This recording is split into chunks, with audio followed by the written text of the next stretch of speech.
So I first start to sketch out my design onto 2 poster board papers.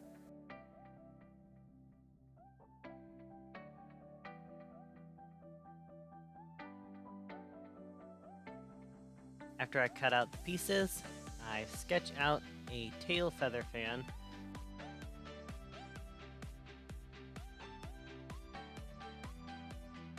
Next I brush out the fur and start marking my pieces down and noting the fur direction.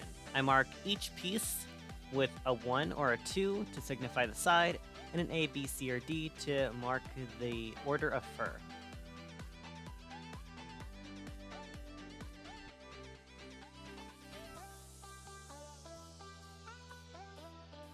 When I start marking down my pieces, I mark it down the exact size that is the poster board, which is the exact size I want it in real life, and then just cut out the seam allowance going around it. This makes sure that my lines are super straight and crisp. Next, I brush out the fur to make sure that I take away any of the loose faux fur pieces that I had after cutting.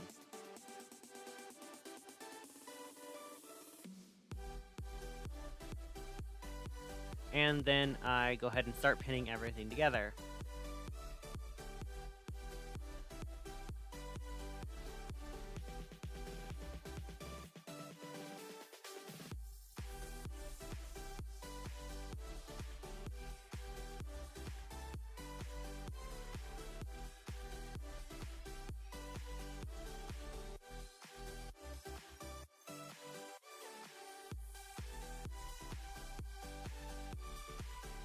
I hand stitch every single one of my pieces because I don't own a sewing machine, nor do I know how to use one.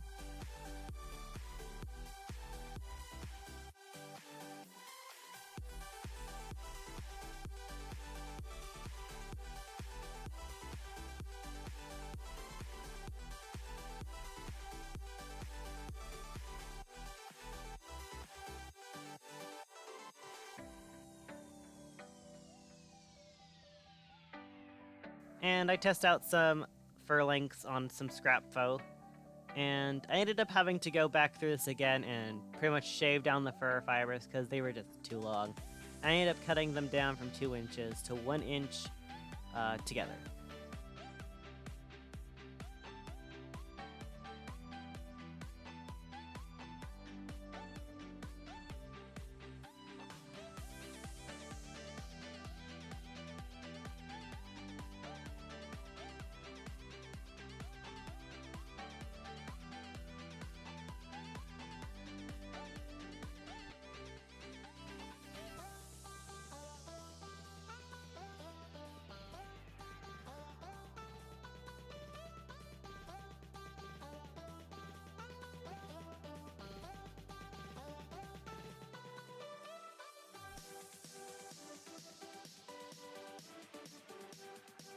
Once everything is sewn together, I give it a good brush out and make sure everything is lining up.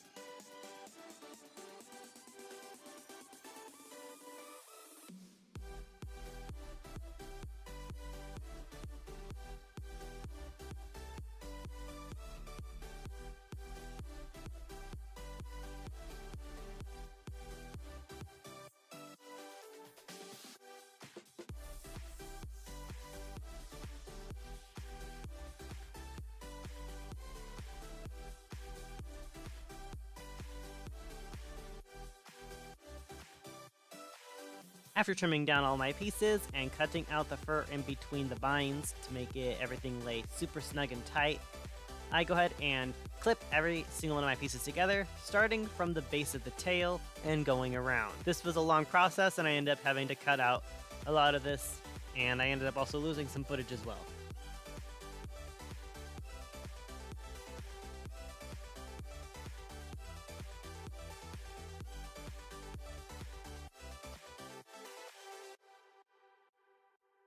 This is a bad angle, but I'm using a low heat hot glue gun to glue this piece of EVA foam to this 2-inch thick polyurethane foam.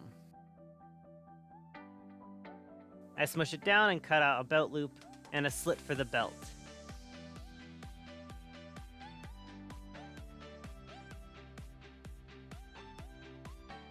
Next, I cut out all of my tail pieces. I cut out and found out that the footage for this was actually corrupted, so there was no actual footage of me cutting out this tail. I also ended up going back over this again and cutting it down to 1 inch instead of leaving it at its maximum length and gradient out. Which was unfortunate because I spent way too long trying to make this tail look super detailed.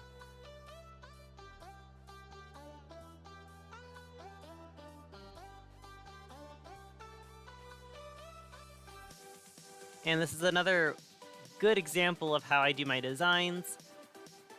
I mark it as A and B for the sides on this one, and then small, medium, and large for the tail feathers.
And I'm now going ahead and stitching the outer edges, basically the outer part of the tail feathers, together using the whip stitch.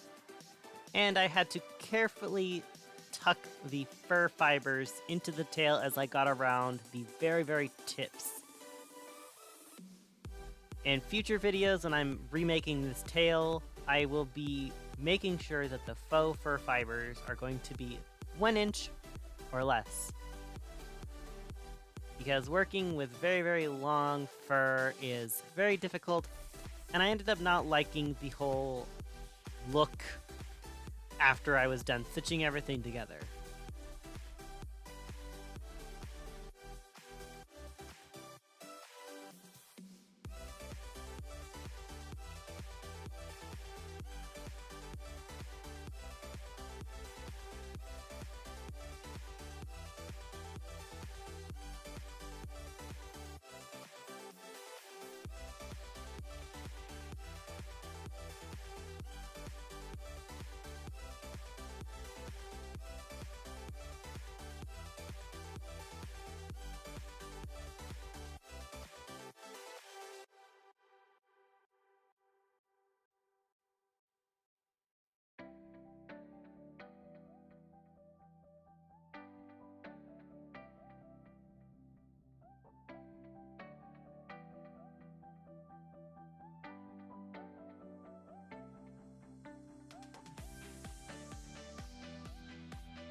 I am currently using upholstery thread and an upholstery curved needle to force this tail into place at the very, very tip, working from tip to base.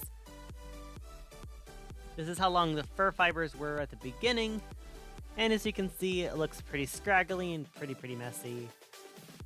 And I ended up having to pop these seams out because I did not like how they were laying, and it was very, very difficult to stitch around the whole thing. And that's the maximum length of the tail.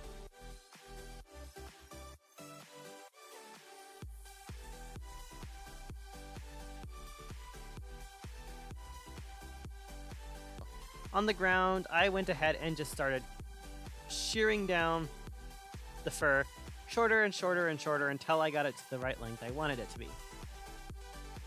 When I got to the cells, I went ahead and ran my blade in between each and every single one of the cells. The cells are the divides between the tail feathers to make them pop more. And the way I did the tail is I went ahead and sewed the inside seams together to make it not only hold its shape, but also make it more defined in its shape as well.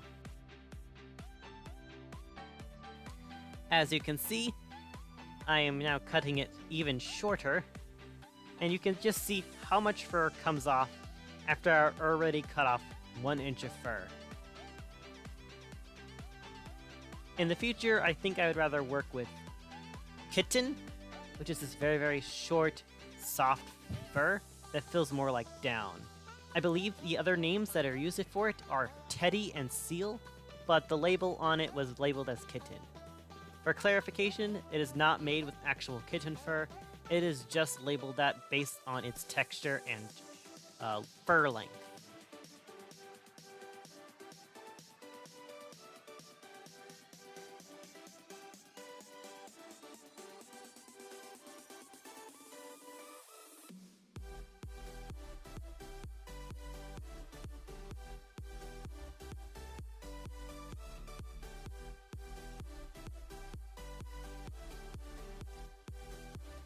Overall, I really like this, and as you can see by the finished product, it looks really good in my opinion for a first tail.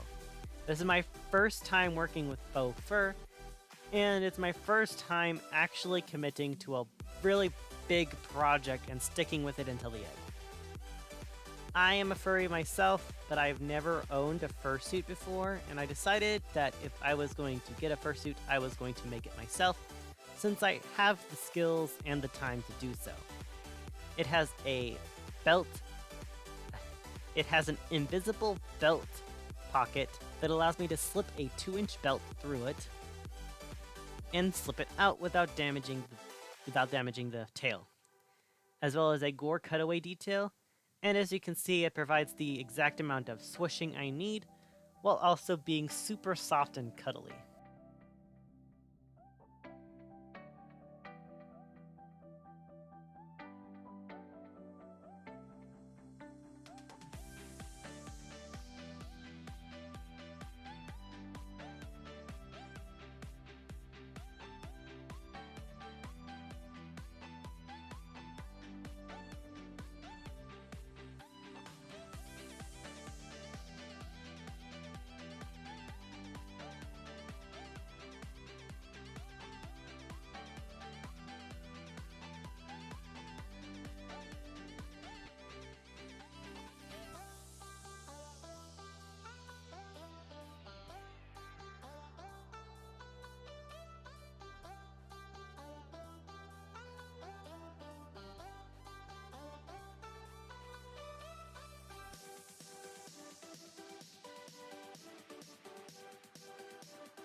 Anyway guys, I hope you enjoyed this video, and if you want to see more fursuit videos in the future, be sure to hit that like and subscribe button, and don't forget to follow me on both of my channels where I post artwork, which is my main channel, and my creation channel, which is also shown in the channel's description. See you guys next time and have a wonderful day. And bye-bye.